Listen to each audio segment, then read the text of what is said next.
Our next guest was prominently displayed in the Cotterville St. Patrick's Day Parade in her Kathy Helbig float. Did you have a good time? We did have a great time. Thanks. Right? Everyone had a good time. Yeah. It's a great way to crowd. go. All right, so let's talk Kathy Helbig, real estate guru.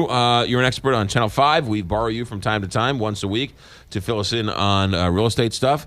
Finding the dream home, Kathy Helbig. Finding the dream home is easier right now than getting the dream home.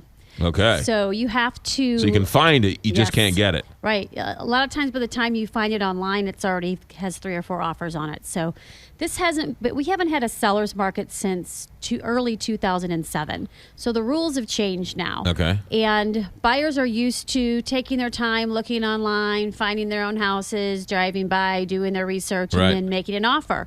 By then, it's already halfway to closing. Wow. So right now, if you are really serious about getting a house, number one, you need to arm yourself and align yourself with a buyer agent that is proficient in working in a market like this. So important. You would not believe, I don't believe, the offers that come in on my listings by agents that just don't have a chance of getting that buyer a house because they don't know what they're doing in a competitive market. Oh. And Kathy, is it just in certain areas that we're seeing this resurgence, if you will, or do you think it's just really across the board, like whether it's Tower Grove or right? It's across the board, but obviously there's pockets in town that are hotter than others. Yeah. You know, right now we're seeing Webster, Kirkwood going upwards of $20,000 to $50,000 over list price right now. Wow. So that's another point, is you need to identify what your comfort level is and your price point.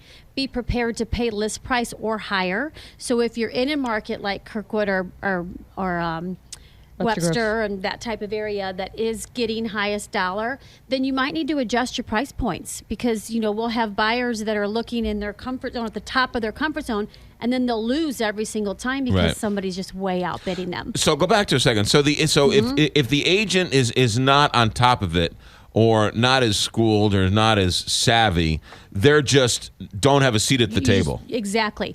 We just did a deal with another agent where they had 7 offers, and right off the bat, just two tiny mistakes that some of the agents made, where they let the other side know one way or the other. One was FaceTiming their spouse while they were looking at the house.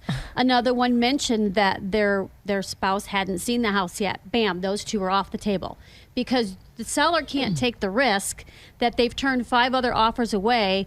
You've accepted this contract. The wife's never seen the house. She comes in and goes, no way. Right. So you want to ask as many questions as you possibly can from the listing side, but tell them nothing if it's at all possible. Right. See, see that Kathy Yeah. Helbig knows what she's doing. Absolutely. Hey, Kathy, let me ask you this. Do you think there still are foreclosures, and can we still get deals in this sort of buyer's market? There are some foreclosures out there if you're willing to do some work to it, but honestly, the investors snap up a lot of the great foreclosures before you even know about them.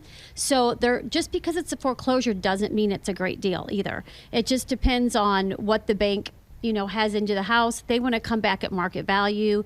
And if it's they'll invest some money in a house now and turn it around and make a profit on it. So it's not like it was 2 and 3 years ago.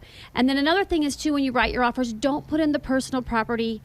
Don't ask for their pool table and all the kids' toys and all that kind of stuff. And be ready with your financing. That's the other biggest thing. Put your best financial foot forward. If you don't have to make it contingent on financing, don't. And if you can put more money down, whatever the better loan terms are, makes your offer more attractive.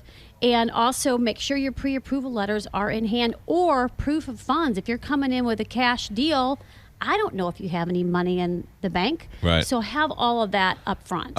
Is the fact that it's such a seller's market, more people putting homes on the market? Yes. So the spring market actually started this year in January. Wow. So people that keep saying they're going to wait till May and June to put their house on the market, you might miss the boat, because we don't know how long the supply and demand is going to be like this, and the rates are going to be low. It's just creating this perfect seller's market. But it's still a good market for buyers because the money is cheap. Perfect. That's why you need Kathy Helbig. And the app going strong? App is great. Download it in Google Play or iTunes. And it's up to the second information. Yes, Up it to is. the second. It's based on the MLS. So that's Way the first better step. than Zillow and Trullo and all those other ones. They're not as updated, correct? Yeah, got it. Okay, good. KathyHelbigGroup.com. Buyers agents, sellers agents, marketing experts, staging experts. KathyHelbigGroup.com. And if you need a float for a parade, call Kathy Helbig Group as well. 314-276-SOLD. A co-owner of Keller Williams Realty West in Cottleville. But of course, you go all over. KathyHelbigGroup.com. Thanks for coming in. Thank you, guys. 742. Traffic, weather, sports. Straight ahead.